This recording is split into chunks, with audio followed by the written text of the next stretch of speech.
How do we actually choose who to fall in love with?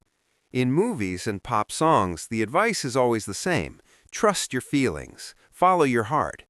We're told that love is this magical moment where you meet someone amazing, you just click, and they make you happy forever. It sounds nice, right?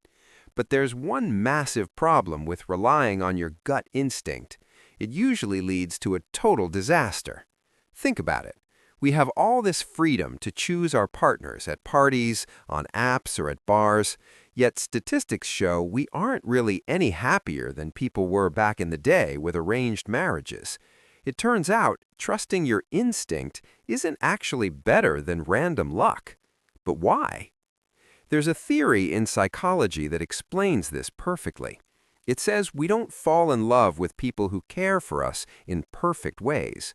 We fall in love with people who care for us in familiar ways, and those are two very different things. See, as adults, we love based on a blueprint we built in childhood. We think we're looking for happiness, but our brains are actually looking for familiarity. We try to recreate the feelings we had when we were kids, even if those feelings weren't good. If your childhood love was mixed with painful things, like a parent who was angry, distant, or made you feel small, then as an adult, that is what love feels like to you. You might find yourself attracted to people who ignore you or mistreat you, because subconsciously that chaos feels like home.